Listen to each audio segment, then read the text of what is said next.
Assalamualaikum guys. Untuk part tu, okay, pada yang belum subscribe, sila subscribe, like, komen dan share. Okay, pada yang tengah menonton ni dalam keadaan pagi ke petang ke tengah hari ke malam ke, satu saya nak ingatkan, jagalah solat kita walau di mana pun kita berada. Okay, kerja juga, main juga, solat jangan lupa. Alright, terus pada game yang ke-6, game di antara West Ham United versus Crystal Palace. Jujur saya cakap, pada sebelum game bermula lagi, saya tak rasa yang Crystal Palace ni akan memberikan satu saingan yang sengit untuk game ni, kerana based on game yang lepas, West Ham United lebih ke depan berbanding dengan Crystal Palace. Sekali lagi, nama Mikel Antonio memeriahkan suasana game ini dan menjadi man of the match untuk perlawanan ini. Pablo Fornals sekali lagi mencipta nama dengan menyumbang satu gol hasil dari gerakan cantik oleh Mikel Antonio. Kalau kita tengok gol yang pertama, gol tu memang cantik. Mikel Antonio pegang bola, dia nampak Pablo Fornals ni lari, dia hanya membuat satu tapping yang slow saja dan Pablo Fornals ni sentuh bola dan passing balik ke dia, dan Pablo Fornals ni lari masuk tengah dan Mikel Antonio dia bagi balik terus dapat gol. Dan total shot yang dilakukan oleh West Ham United ni lebih daripada 10, dan ini membuktikan yang bahagian attacking line West Ham United ni mampu untuk menjadikan gol. Mikel Antonio, Said bin Rahmah, Pablo Fornals, Bowen mampu untuk menguncak-kacirkan pihak lawan. So kena berjaga-jaga dengan keempat-empat player ini, dan tahniah untuk kedua-dua tim ni kerana memberikan satu tempo permainan yang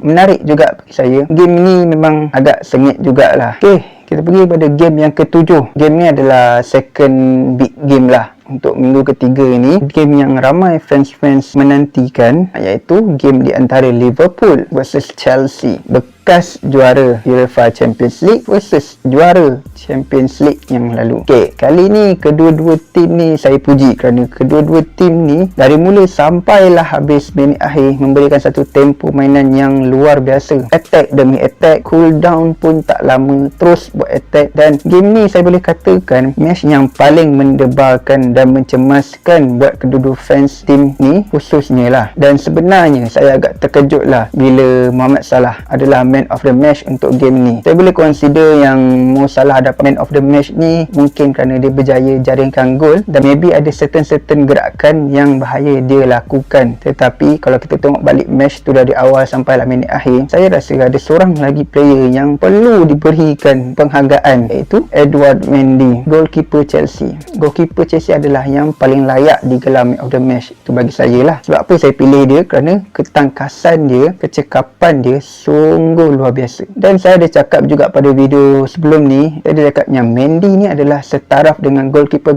yang berpengalaman seperti Manuel Neuer, Ederson dan lain-lain. Dan saya tabik dengan gol yang dijaringkan oleh Kai Havertz, hasil dari sepakan corner dari Reece James. Gol itu walaupun dalam position yang susah untuk gol, tapi saya nampak tiada siapa langsung yang cuba untuk challenge Kai Havertz kat situ. Seolah-olah macam membiar sahaja Kai Havertz tu datang untuk tanduk, dan Kai Havertz membuat satu tandukan dan gol tu sememangnya cantik, dan Alisson sedikit lalai dekat situ. Tapi kalau kita tengok Kai Havertz waktu dia dekat Bayer Leverkusen tu, dia sebenarnya agak berbahaya bila bola di udara. Dia mampu untuk membuat satu tandukan yang berbahaya seperti gol dalam ni lah. Harvey Elliott, player muda, player akademi Liverpool under 23 tak silap saya, merupakan satu player yang berbakat dan kreatif bila memegang bola. Game dia tak seperti Thiago Alcantara, tak seperti Jordan Henderson, tak seperti Fabinho, tetapi gameplay dia, apa yang saya nampak, seperti player number 10 yang kreatif dan sentiasa mencari ruang, tarik player lawan. Feeding dia ada, shooting dia pun ada, passing dia pun baik dekat situ. So Jurgen Klopp kena gilap betul-betul lah player ni, dan maybe player ni akan membawa Liverpool ke satu gameplay yang berbeza. Okay lah, sedikit insiden untuk red card yang diberikan kepada Reece James. Jujur saya cakap, saya tak berapa setuju untuk red card itu, tapi untuk penalti itu, ya,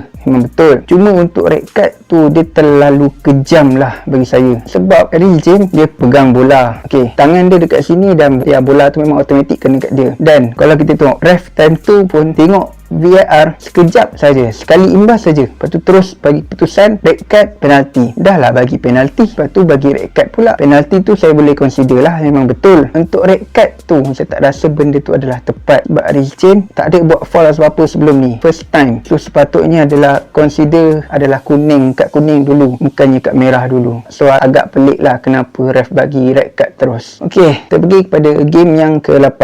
Okay, pertembungan antara Burnley dan Leeds United. Dua-dua tim ni saya boleh considerkan game yang mudah untuk Leeds, kerana attacking Leeds lebih berkesan berbanding dengan attacking Burnley. Namun Burnley memberikan satu gameplay yang berbeza dari apa yang saya katakan tadi. Game ini seri satu sama. Kalau kita tengok stat perlawanan, Leeds lebih mengawal tempo perlawanan dengan 64.5% untuk position game sahaja, dan touches bola, passes ball yang tinggi berbanding dengan Burnley. Ini membuktikan game ini selayaknya milik Leeds United. Tetapi luck mungkin tak ada kat Leeds United kerana Chris Wood berjaya memecah kubu gawang gol Leeds. Tapi saya percaya yang Leeds mampu memberikan satu gameplay yang menarik selepas ini. Dan saya boleh samakan Leeds United ni ibarat Leicester City lah, kerana Leeds mampu membuatkan big club di EPL ni kehilangan mata, sama seperti Leicester City. Ibarat macam semua api lah, kalau kena gigit sakit dia tu pun tak boleh berbincang tu, ibarat macam tu lah. Ok, kita pergi kepada game yang ke-9.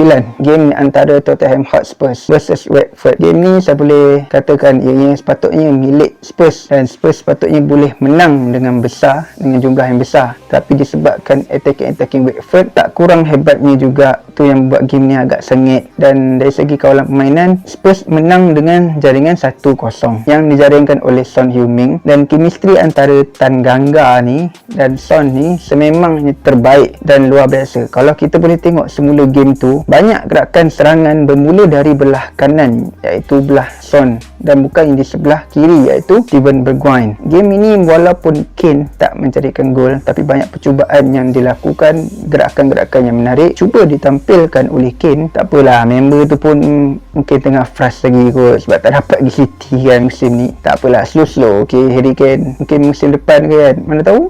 Kalau perform Harry Kane musim ni, musim depan harga lagi naik. Ok, untuk game yang ke-10, penutup untuk game week ketiga ini, perlawanan di antara Manchester United versus Wolves. Secara overallnya, menang memang menang, tapi saya tak seronok sangat sebab as a fan sendiri, saya tengok terlalu banyak sangat ruang-ruang yang kosong dan ruang-ruang yang free diberikan kepada pihak lawan untuk membuat counter attack. Nampak macam seolah-olah dah pasrah dah macam tu. Dan dari segi line up-nya, kalau kita tengok line up first 11 keluar, memang Ole memberikan percayaan kepada Jadon Sancho dan Rafael Varane untuk berada dalam first 11. Kalau ikut line up, memang MU menang lah atas kertas tu. Bila game bermula untuk half time, MU kurang attacking kerana pressure yang tinggi diberikan oleh Wolves dan kurang kreativiti dalam permainan. Itu apa yang saya nampak lah untuk first half. Bila masuk second halfnya, datang Edison Cavani, El Matador Manchester United, barulah saya nampak beberapa attacking yang menjadi dan gerakan-gerakan yang hampir sempurna untuk menjaringkan gol. Dan budak gombak iaitu Mason Greenwood sekali lagi mencipta nama untuk menjaringkan gol pada game ni, dan sekaligus menutup peluang untuk Wolves buat jaringan. Dan untuk Jadon Sancho, apa yang saya nampak, dia sebenarnya tak berapa sesuai dengan role di sebelah kiri. Kerana kalau kita ingat, role dia dekat Dortmund dan dekat England adalah di belah kanan. So pada masa first half tu nampak macam dia susah nak bergerak sikit, dan bila masuk second half, Ole membuat switch role. Daniel James bermain untuk belah kiri dan Jadon Sancho main ke belah kanan, barulah nampak ada pergerakan yang bahaya dilakukan. Dan untuk Rafael Varane, so far gameplay dia ok, tak ada mistake lah,